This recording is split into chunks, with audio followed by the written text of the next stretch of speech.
हाँ। तो कब से आप बता रहे हो ये सब हिस्ट्री वगैरह? मैं यहाँ 1997 से गाइड का काम कर रहा हूँ अच्छा। और इस जगह में काम फतेहपुर सीकरी और ये आगरा फोर्ट में, इस जगह 2013 में यहाँ आगरा फोर्ट में आया हूँ।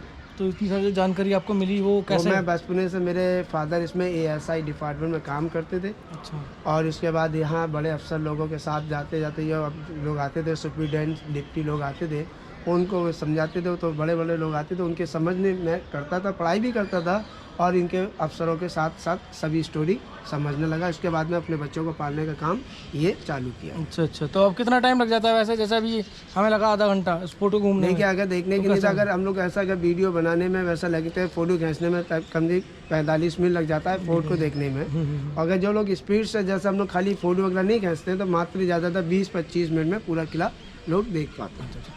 नहीं, जैसे अभी आपने बताया कि ये 25% देखा है हमने। अभी हमने किला। 25% तो किला बाकी देखा। का किला कहाँ गया फिर? पहले बताया ना, आर्मी के अंदर में है, आर्मी वाले लोग यहाँ पर रहते हैं, उन लोगों ने अपना यहाँ रहने का प्रोग्राम बनाया हुआ है। अच्छा। ठीक है, 1947 के बाद जब देश आज़ाद हुआ तो उन लोगों ने यहाँ से सबसे पहले Agra fort, red fort Delhi और इलाहाबाद किला, जो सब आर्मी ने पहले कब्जा किया हुआ है। अच्छा अच्छा। तो इसलिए अभी 75% खाली लोगों के लिए खुला हुआ है, बाकी जी, खाली 25% खुला हुआ है, बाकी सब बंद बैन किया है हुआ वो। है। अच्छा अच्छा। अगर आप लोग इलाहाबाद किले में जाएंगे तो वहाँ आपको 5% भी बिल्डिंग नहीं मिलेगा। दिल्ली लाल किले के अंदर आप जाएंगे तो उसमें आपको 20%, 15% बिल्डिंग मिलेगी घूमने के लिए। वहाँ भी अच्छा खासा खुला हुआ है अब तो, रेड फोर्ट भी। मैंने क्या बोला, जब मैं गया था 2003 में गया था। अच्छा। तो जब मैं खाली 10% टूरिस्ट को दिखाया गया, खाली एक म्यूजियम वगैरह दिखाया गया था, दीवाने खास को, दीवाने आम वगैरह दिखाया।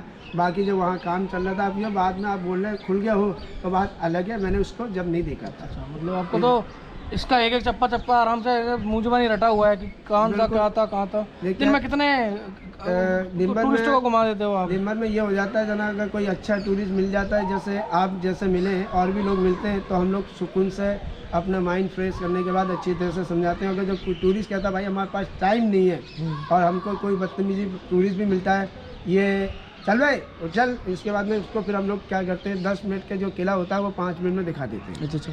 तो अभी जैसे कोरोना का टाइम था, तो कोरोना टाइम में क्या दिक्कत हुई? कुछ हुई दिक्कत? क्या सीन था? हम लोग अपने घर पे रहे, कोरोना के टाइम पे यहाँ किला बंद ही था, तो उसमें कोई टूरिस्ट नहीं अलाउड ही नहीं था। अभी भी थोड़ा सा, अभी भी इतना है, ठीक है। मोदी जी ने जो किया, अभी उसकी सबके घर में राशन भी दे रहा है, सब कुछ दे रहे हैं।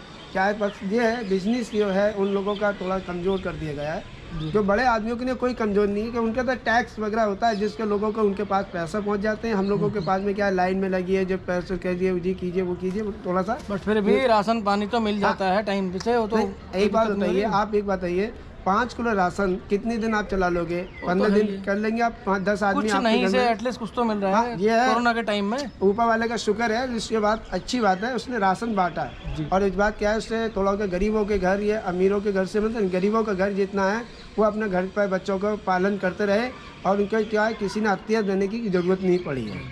जैसा और लोगों के ज़माने में, जैसे यहाँ युद्ध हो रहा है, यहाँ वो हो रहा है, यहाँ पर जो हो रहा है वो कुछ नहीं है।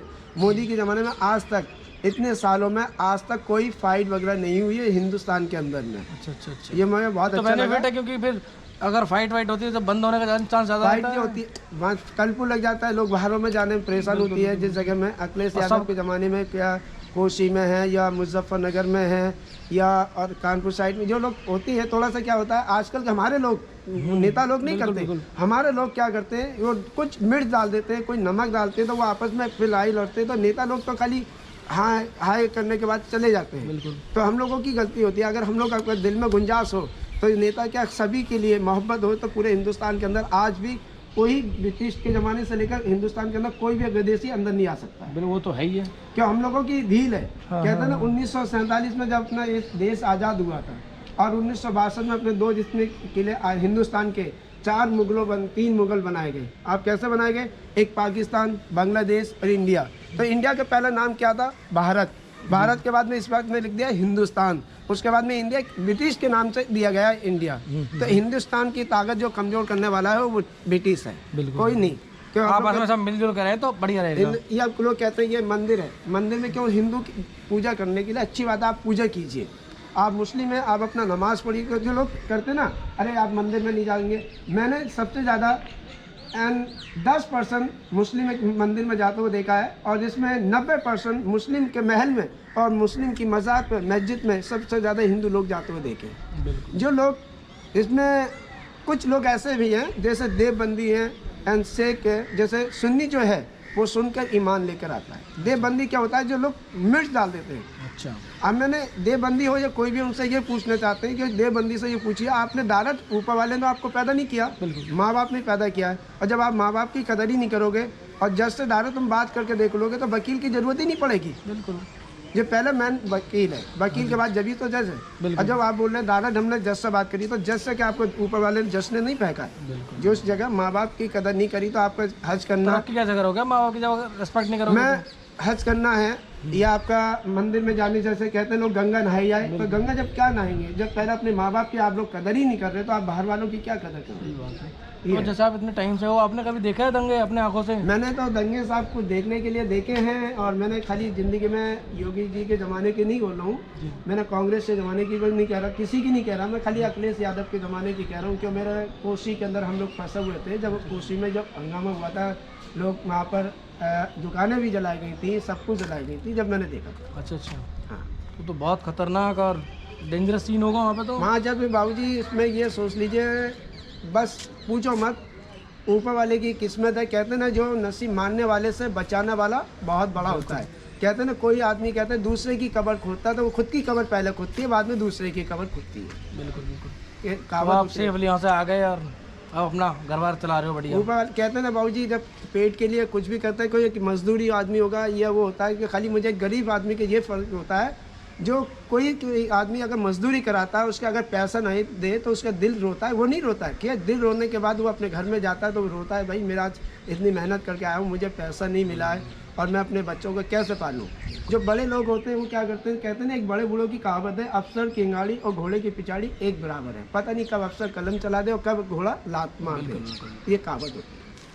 तो अभी कोरोना के बाद अब तो सब सही चल रहा है, टूरिस्ट आ रहे हैं, अभी सही हो रहा है काम वाम? अभी तो क्या है, ऊपर वाले का शुक्र है, जब दिन से दिल्ली खुली है तो थोड़ा सा 5% टूरिस्ट बढ़ गया है। नहीं पहले अभी बीच में कोई टूरिस्ट नहीं, कोई 2 आ रहे हैं, कोई 4 आ रहा है, कोई 5 आ रहे हैं। इसके अंदर किले के अंदर वाले 2000 आदमी का टिकट है, तो अभी 2500 का टिकट हो गया है इतना। गवर्नर का ना? हाँ हाँ हाँ। इंडियंस का तो 30 रुपये 35 रुपये का 35 रुपये दोनों टिकट मिला के 45 रुपये का है। क्योंकि ADA department and central governments, ये दो, जैसे स्टेट गवर्नमेंट का 10 रुपये का है और सेंट्रल गवर्नमेंट का 35 रुपये का है। तो आप लोग जैसे गाइड का काम करते हो, तो आपको भी कुछ देना पड़ता है लाइसेंस लेने के लिए? ऐसा जैसे सर, बहुत सारे जनों के पास आई कार्ड देखा। मैं हाई कोर्ट का स्टे लिया हुआ हूँ सर, झूठ क्यों बोलूँ। हाँ जी, मैं हाई कोर्ट से ऑर्डर लेने के बाद मैं एक मजदूरी करने, कहते हैं ना रोजगार, बिल्कुल।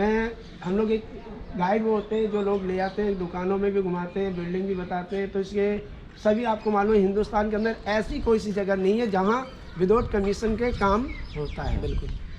अब मैंने आपको गोल में मैंने बिल्कुल, बोला है, बिल्कुल। विदाउट कमीशन का काम कहीं भी हिंदुस्तान के क्या पूरे वर्ल्ड के अंदर भी क्या है, अपने हिंदुस्तान में आज भी वही चल रहा है। जो पहले कहते हैं, अगर जॉब भी अगर देखने जाएंगे, अगर हम लोग टीचर के पास भी जाएंगे तो टीचर पहले बोला बेटा मम्मी से इम्तिहान फीस लेके आओ। बिल्कुल। अगर आपने इम्तिहान फीस दे दी तो आप पेपर देंगे, और पेपर अगर फीस नहीं दी तो आपको भगा दिया जाएगा। बिल्कुल। फिर आप लोगों का अगर ब्लैक में अगर पैसे जाएंगे, सर हम लोगों को इसमें हमको पास होना है, 10,000 रुपये दीजिए, उसके बाद आप पास हो सकते हैं। सब जगह पैसा चाहिए सबको। विदाउट पैसे का हिंदुस्तान में इस वक्त कुछ नहीं है। एक कहावत होती है, बड़े बूढ़ों की कहावत है। मैं 96 में मैं छोटा सा था, जब मैं 5 पैसे की 5 गोली खाता था, कहते थे अंटी में पैसा घंटी में दूध। अंटी में पैसा घंटी में दूध। अगर घंटी में पैसा नहीं होगा तो घंटी में दूध कहाँ से आएगा? बिल्कुल, ये कहावत होती है। तो मतलब पैसा ही है, पैसा है तो आगे पैसा हिंदुस्तान के अंदर पैसा ही है, विदाउट पैसे का कुछ हिंदुस्तान का कहीं भी आप जाओगे तो पैसा तो चाहिए। वैसे तो आप विदेश में क्या है, अगर जॉब भी करने जाओगे तो सबके पूरा वर्ल्ड के अंदर विदाउट मनी के कुछ नहीं होता है। वो तो है ही है, पैसा दोगे पैसा कमाओगे। अभी आप लोग भी ये कॉटन, अभी आप कपड़े जो पहने हुए हैं विदाउट पैसे के लेके नहीं आए, वहाँ इसको शोरूम वालों को दिखाएं, जो आपको शोरूम में से 30 रुपये की है तो आपको देने के बाद ये 50 की मिली है, जो आप लोग पहन कर आ रहे हैं। चलो बढ़िया है, थैंक यू सर, मिलके बढ़िया लगा आपसे। Next time you welcome all the family, सभी के आने के लिए। श्योर, बिल्कुल, thank you so much. Thank you sir. Thank you. Okay.